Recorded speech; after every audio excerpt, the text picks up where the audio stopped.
Hi there. Today we fitted a Android 10.1 multimedia system into a Ford Focus 2008. This particular system will fit from the 2005 model right up to the 2011. In this particular car, it has steering wheel controls and seat buttons on the steering wheel controls, which these all work up and link up fine with it. So I'm just going to give you a short demonstration today on the video on how it looks and how it works. So the first thing you have is the radio, FM, AM. As you see, I'm just going to use the steering wheel controls to lower it down.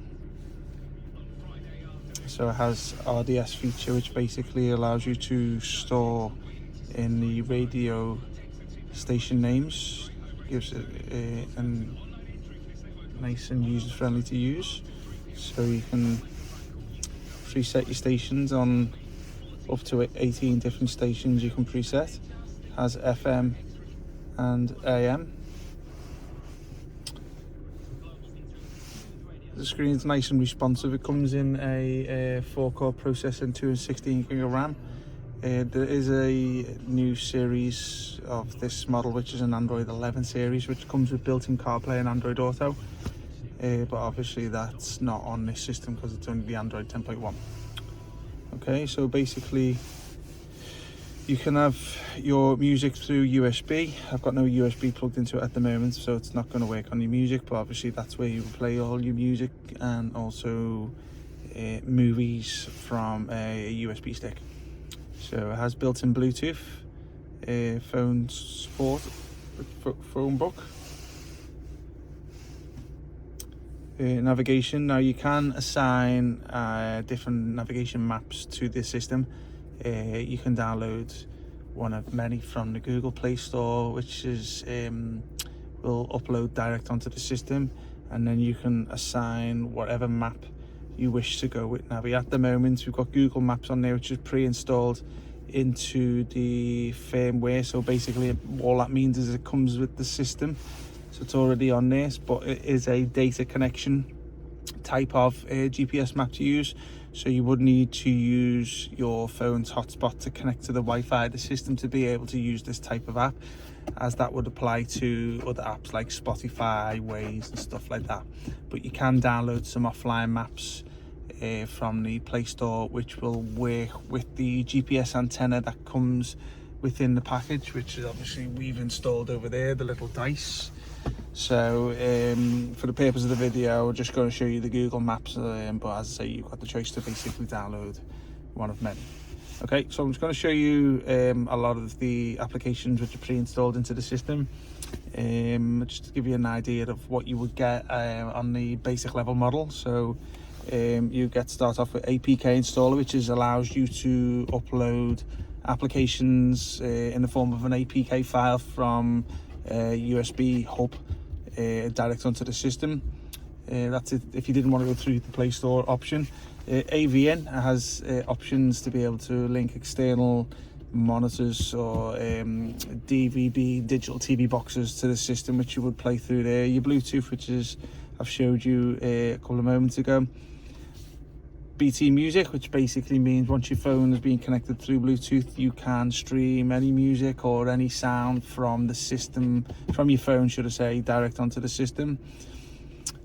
Car information, which is not really going to apply much to this today. It just basically shows the CAN bus setting that it's set up to enable the car to work fully with the system. You have Google Chrome on there, which basically if you want to do any internet browsing. DAB radio is an optional extra, which you can add DAB to it if you wish. It's $39.99 for the DAB within our shop, so you can add that to it there. Easy Connect is another term for mirror link. So basically I haven't connected to there, but what that enables you to do is mirror your phone direct onto the system. Emails, don't think that many people are going to be using that one. File Manager is just basically showing you some internal storage and etc. if you put a USB in there and stuff like that. Okay, gallery, don't think you're going to be wanting to look at JPEGs unless you like pictures yourself. Google, self-explanatory.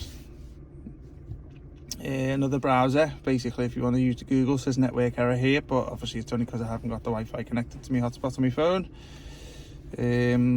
Also, let's have a little look. GPS test, which basically just shows you the signals of the GPS antenna, which basically is showing it's all in working good order. Instructions, don't need to go through that. Maps, Google Maps, music, I showed you earlier. Navigation, OBD is another thing that we'll provide free of charge if you were to purchase a system from us. An OBD, which is basically just plugs into the OBD port, which is normally under the steering wheel, or could be elsewhere in your car. Check your user guide for that, and that would just be a car diagnostics and does the error codes and etc. like that. Phone link, which is this one here. It's not programmed onto this here, but that is another term for CarPlay and Android Auto. So if you were to purchase the Android 11 series, that would be included in the package at no extra cost, and obviously that would give you CarPlay and Android Auto. Play Store is the application. If you're familiar with Android, you'll know what it's about. If you're not, and you're an iPhone user, the Play Store is obviously where you download your applications. Do not worry if your phone's an iPhone and you're putting an Android system in there. It doesn't mean it's not going to link up, because the system will link up with the iPhone or any phone through Bluetooth, music streaming, mirror link and Wi-Fi tethering. So all that Android means is basically is the operating system that you download applications to. It's not relevant to iPhone whatsoever. Okay, radio, showing you that already. Settings, I'll go into that last. TPMS is another optional extra you can add to the system, which is basically the tyre pressure monitoring system, which basically allows you to check the pressure of the air tyres through this application with the optional add-on if you use a purchase from us. Video, self-explanatory. Voice search is a Google feature which basically allows you to use any of the Google applications through voice guidance, i.e. hey Google, find me this or find me that. XCDVR1 is the application for a DVR camera, but I'll be truthful with you, the DVR cameras that we sell are USB device ones, and they come with a little tiny SD card with the application built into it, so you would need to upload it through File Manager. YouTube, everyone knows what that is. Another app that you're going to need to connect to your data connection on your phone. I'm just going to go on to show you a little bit on the settings. So as you can see here, that's where basically you would connect your Wi-Fi through your hotspot on your phone. So your phone would show up here, you connect, put your password in, and then you're ready to use for the likes of the online apps like Waze, YouTube, Google, Play Store, etc. Okay, car infotainment, it just gives you a few extra things like your volume, your display, backlights, sound. So there's a good thing is that this system has a built-in DSP processor, which gives you an extensive surround in terms of setting up your sound through different modes of the DSP. As you can see, let's have a little look. So as you can see, the DSP does improve the sound quality and etc. But if you look in the link in the sales page, you'll see exactly what DSP is and what it will do for you. Okay, so we'll go back into there.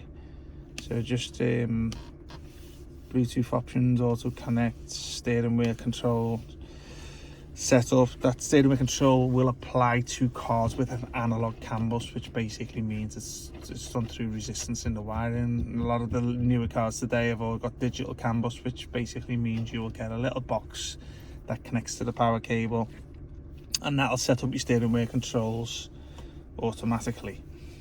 So just to show you, there's a back end menu with a password which allows you to go into a as I say, the back end menu, which allows you to change certain things, and MC updates and boot logo changes and volume, and